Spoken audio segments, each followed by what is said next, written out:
Dan as ons nou kyk na 2.1, die diagram hieronder verteenwoordig 'n stadium van die ontwikkeling van die menslike fetus.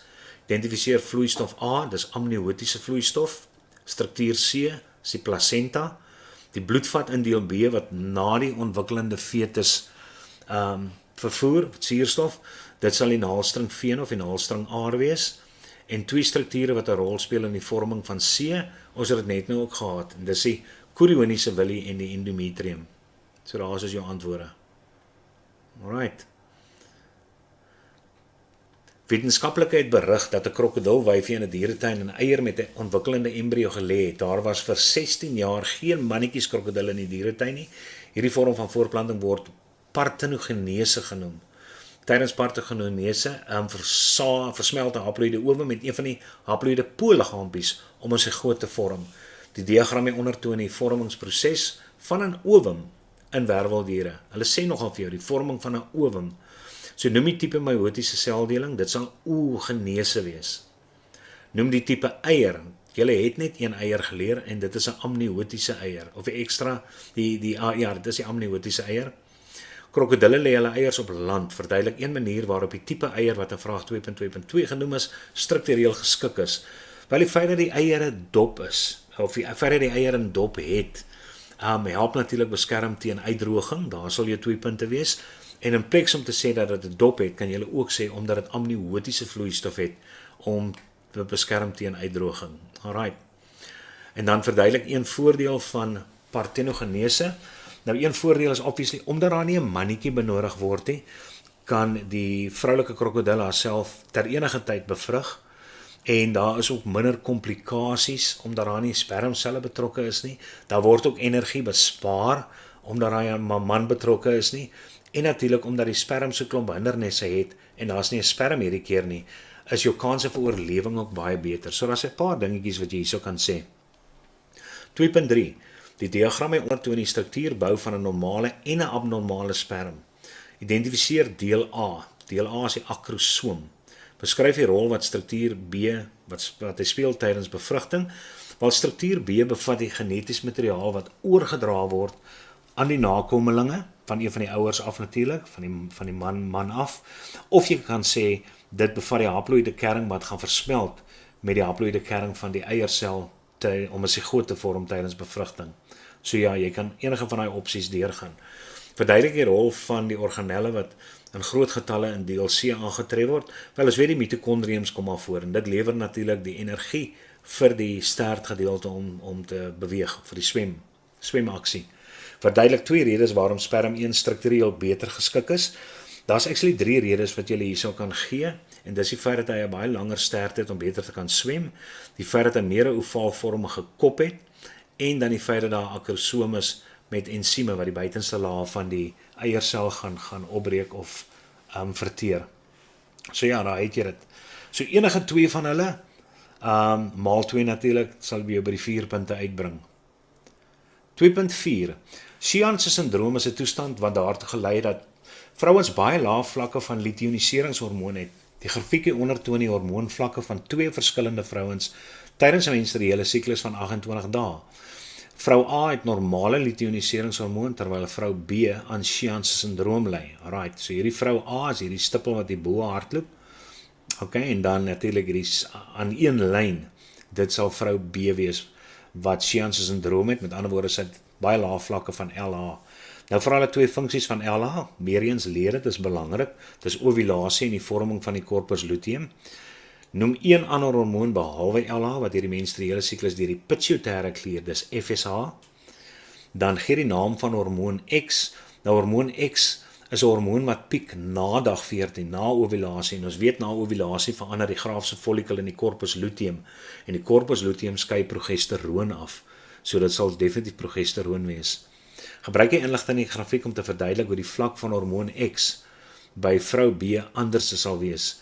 Wel, as sy nie LH het nie, dan kan ovulasie nie plaasvind nie. En as ovulasie nie plaasvind nie, dan kan 'n corpus luteum nie vorm nie.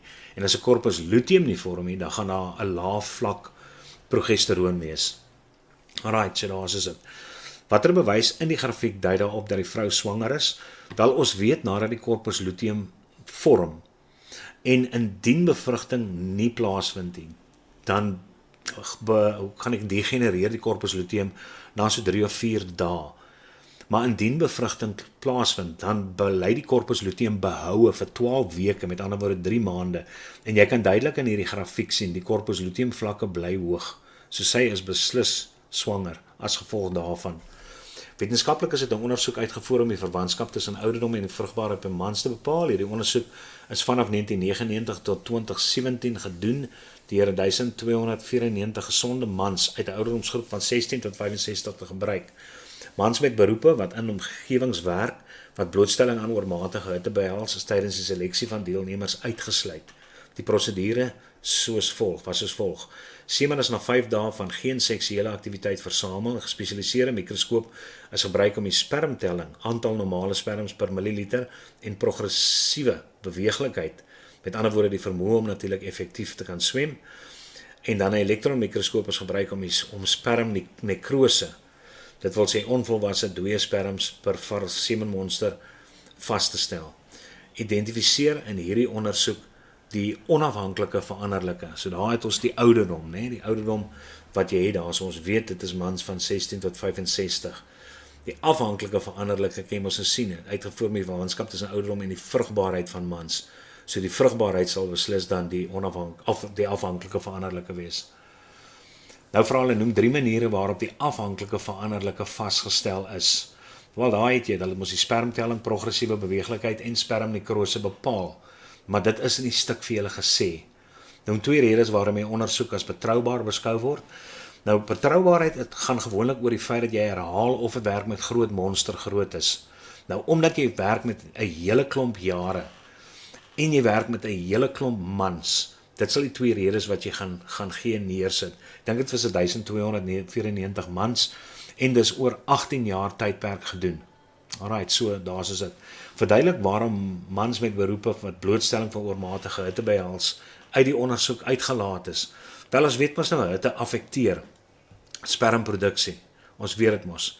En daai spermproduksie gaan gepaard met vrugbaarheid, spermtelling, spermnekrose en die beweeglikheid. En dis natuurlik om die geldigheid daarvan te verseker, is daai mans uitgesluit. 2.6 Identifiseer deel D. Nou deel D is die vlies, die ekstraembrioniese membraan wat heel aan die buitekant voorkom. So dit sal die chorion wees. Nou 2 funksies van vloeistof in deel C. Nou daai vloeistof weet ons is daarso natuurlik om te beskerm teen meganiese beserings, die skokabsorbeerder. Dit help ook natuurlik, het is vroeër gesê by die krokodil met die eier, dat dit ook help om te beskerm teen uitdroging en dit help ook om die temperatuur binne-in te handhaaf. En dan bevorder dit ook vrye beweging van die fetus in die binnekant. So jy hoef nie 2 van hierdie 4 te noem. Leer al 4 en as dit maklik om 2 te onthou. Dan beskryf die ontwikkeling van die sigoot totdat inplanting plaasvind. Onthou dis die sigoot. So jy moet sê dat daai sigoot deur mitose multisellulêr raak tot op 'n punt waar dit 'n bolselle is, wat natuurlik bekend staan as 'n merula. Dan ondergaan hy merula verdere mitose en verander dan in 'n blastula en op die uiteinde in blastocyst. So daar sê dit, sigoot verdeel deur mitose om 'n soliede bolselle te vorm wat 'n merula is, wat ontwikkel tot 'n holbolselle wat die blastula of blastocyst genoem word. Nou 2 maniere waarop deel A funksioneer om die ontwikkelende fetus te beskerm. Wel, daar sien jy is die placenta en daar's 'n hele klomp funksies van die placenta. Ons weet dit dien as 'n mikrofilter, dit beskerm teen patogene, verwydering van skadelike metabooliese afval, produseer ook teenliggaampies en dit hou die endometrium in stand. Alright, weer eens 4 funksies, leer 2 van hulle en dit gaan makliker wees vir jou om te onthou. Identifiseer bloedvat B, daar sê hulle vir jou, bloedvat B gaan na die fetus, so dit sal die naalstring vene of die naalstring aar wees. Beskryf hoe die voeding van die menslike fetus verskil van die van 'n organisme wat ovipaar is. Nou moet onthou net 'n organisme wat ovipaar is, ontwikkel binne in 'n eier. En daai eier het eierwit en eiergeel. So daai embrio word gevoed deur eiergeel, terwyl die fetus by 'n mens gevoed word via die naalstring. Alright, so onthou asseblief dit. En dan sê hulle ook vir jou ovipaar ontvang die ontwikkeling fetus voedingsstof. Ja, presies wat ek gesê het. So daar het jy dit. Dan as jy uittreksel in Suid-Afrika van jaarliks 84.000 vroeggebore geboortes plaas, Preterm, dit wil sê vroeggeboorte babas, is diegene wat lewendig gebore word voor die volle 40 weke van swangerskap verstryk het. 10% van hierdie babas wat gebore word sal waarskynlik sterf of akute respiratoriese, neurologies en oogprobleme ervaar in vergelyking met voltermyn babas omdat hulle onderontwikkeld is. Die biosak in die diagram hieronder het ten doel om 'n kunsmatige baarmoeder te skep wat die ontwikkelende fetus om sy ontwikkeling voort te sit. Studies het getoon dat hierdie biosak gebruik kan word om 'n lam van al die nodige toestande te voorsien om tot die volle swangerskaptermyn te dra. Nou vra hulle hierso, bereken die getal vroeggebore babas gebore in Suid-Afrika wat waarskynlik sal sterf of akute respiratoriese probleme hê. Wel, jy weet, hulle praat van 10%. So dis 10 gedeel deur 100 maal 84.000. Alright, en dit gaan vir jou 8.400 gee. Onthou net babas by te skryf asseblief, want hulle vra daar getal babas, so dit is die getal. Identifiseer een komponent van die biosak en verduidelik hoe dit sou dien as die amnion. Wel, ons weet die amnion is mos nou 'n vlies met amniotiese vloeistof aan die binnekant. So daai vlies gaan verrig word deur 'n plastiek sak, die dik plastiek sak aan die buitekant wat onmiddellik hierdie lammetjie omring. Dit sal nou die funksie van die amnion dien. En dan die placenta het ons mos nou hierso, die apparaat wat jy hierso het. So jy kan sê of die intraveneuse sak of jy kan praat van die oksigeneerder. So enige van hulle gaan die funksie verrig van die placenta. Beskryf vir die biosak die risiko van onderontwikkelde organe by vroeggebore babas kan uitskakel. Wel, daar sê hulle vir jou, omdat die lammetjie kan lê in hierdie broeisak vir 'n hele tydperk, is daar oor genoeg tyd vir die organe om natuurlik optimaal te ontwikkel, en dan kan wetenskaplikes ook bepaal wat die swangerskap tydperk is, want hulle het totaal en al beheer oor hierdie situasie in die laboratorium. Lys 2 etiese kwessies wat oorweeg moet word voor die bekendstelling van hierdie voortplantingstegnologie op menslike proewe. Nou right, daar sal altyd een van die antwoorde wel nie altyd nie, maar meeste van die keer sal dit wees oor godsdienstige redes. Alright, maar toestemming van regulerende liggame moet verkry word, fetusse kan verlore gaan, teenstrydig met godsdiens, wat ek net nou genoem het, en dan skenkerouers moet in kennis gestel word van die risiko's.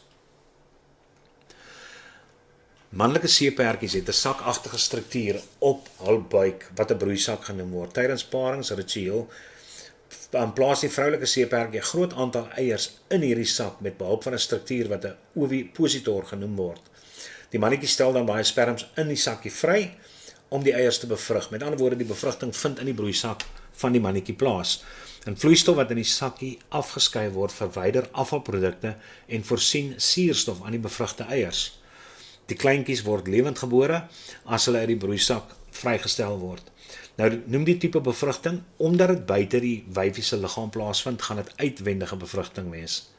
Gee rede, jou rede sal mos doodeenvoudig wees, omdat bevrugting buite die wyfie se liggaam plaasvind. Verduidelik 2 maniere waarop die seeperdjies hul voortplanting sukses verhoog. Wel, daar sê heel eerstens baie sperms word vrygestel en dan word gesê die vroulike seeperdjie het 'n groot aantal eiers wat sy vrystel. So dit verbeter klaar die kanse en die feit dat bevrugting binne die broeisak van die mannetjie plaasvind, bied ook natuurlik meer beskerming teen predatore en verandering in omgewingstoestande. So ja, kyk so 'n bietjie daarso. Gee een verskil tussen die voortplantingsstrategie wat die seeperdjie vertoon en viviparie. Wel, viviparie weet jy mos nou bevrugting vind inwendig in die vrou plaas. Jy weet ook daar is so 'n aanhegting aan 'n placenta en dan weet jy dit word via 'n naalsting gevoed, die ontwikkelende fetus. So in hierdie geval vind bevrugting natuurlik in die mannetjie plaas. Daar's nie 'n placenta waaraan geheg word nie. Daar's vloeistof wat dien as die voedingsbron. So ja, ek gaan maar net deur, maar dit gaan alles daaroor. Die diagram hieronder toon die struktuur van 'n spermsel. Die noem die organelle wat 'n groot hoeveelhede, weer eens mitokondria. Dan noem deel D is die akrosoom. Noem die deel van die testis waar spermatogenese plaasvind, wel daar kan jy sê saadbuisies of seminale buisies of wat sê ander een wat ek gesien het, seminale in plaas van buisies, tubules. Seminale tubules kan jy ook sê. Verduidelik die rol van die volgende tydens bevrugting. Wel, rol A is natuurlik, dis die kern wat gaan versmelt met die kern van die eiersel tydens bevrugting om 'n sigoot te vorm. En jy kan ook sê dit dra natuurlik die genetiese materiaal oor van die pa se kant af aan die nakomelinge. So ja, daar dra genetiese materiaal oor. En dan deel D bevat ensieme wat die buitenste laag van die ovum gaan afbreek. There you go. Nou, ek hou daarvan dat die mense net sê die woord litiese ensieme net bysit, né? Litiese ensieme wat beteken afbrekende ensieme. Maar die memorandums van die WKOD wat ek deurgegaan het, sluit nie die woord lities in nie, maar sit dit maar in vir veiligheid. Beskryf die funksionele verwantskap tussen die organelle in deel B en struktuur C tydens voorplanting. Wel, struktuur C, as ons daar gaan kyk, is natuurlik die stert. En so die mitokondriums natuurlik gaan die energie voorsien vir die spiervesels wat in die stert voorkom, of die myofibrille wat in die stert voorkom vir die swemaksie. Die sperm beweeg gemiddeld 5 mm per minuut in die vroulike voortplantingsstelsel en dit neem ongeveer 45 minute vir 'n sperm. Bereken die afstand. Nou mense, julle weet baie keer is daar vrae wat regtig maklik moet wees, waar die kinders actually almal 'n kans gegee word om punte te verdien. So al wat jy doen is jy maal net 5 met 45 en dan gaan jy op 225 mm uitkom. Onthou my eenheid asseblief by te sit.